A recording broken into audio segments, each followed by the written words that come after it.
love control, don't we? I love control. I love knowing what's next. I love knowing and mapping out hour by hour of my day. I like to know what is happening. I hate waiting. I hate waiting in lines. I hate waiting in traffic. Patience is a hard thing for me. But patience is one of the fruit of the Spirit. Galatians 5 tells us that.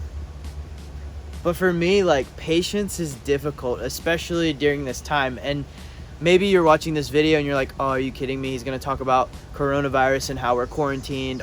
Again, it's like, this is like a broken record, right? And I am tired of talking about it, but it is a reality. Like, it's happening. We have to be patient and waiting for our authorities to say, hey, you can now go outside, or hey, you can now be in a crowd of more than 10 people.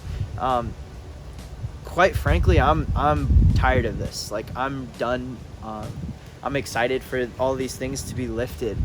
But I was thinking, and as I was reading James 5:7-12, the very first part of this section talks about how a farmer waits on the rain. You see, they rely on rain to have an incredible harvest, but they don't have any control over it. Just like we don't have any control of whether or not coronavirus is going to end or this stuff is going to be lifted. What we do have control over is our patience. We can control our patience. And I want to encourage you, as I've been encouraged, to just sit and feel God's presence as you're just sitting. We're ready for a lot of things, but are we ready to let God actually work in our lives? And that's the question I had to ask myself. Am I ready to let the Lord fully take control over everything? I think what's holding me back is pride. I think because of my pride, I'm not willing to release control, and in my control, I'm not patient.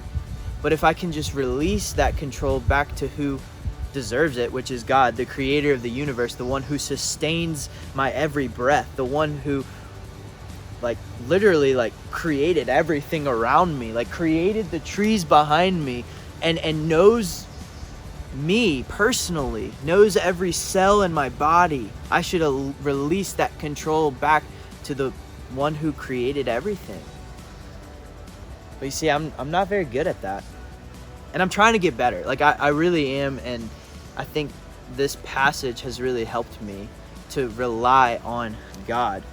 But like I said, verse 7 and 8 is really good, and then it says to take courage in God because He's coming back soon. I can only imagine for the early church, and specifically to the people that James is writing to, they were being persecuted. They were probably scared. They were probably like, how am I supposed to be patient when I'm getting hunted down and I could die for loving God? I'm ready for Jesus to come back, right?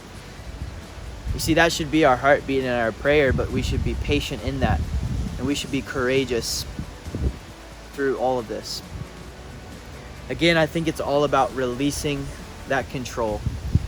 I think that's all about taking the control that we think we should have and saying, you know what, I'm going to be mature enough to understand that I need to release.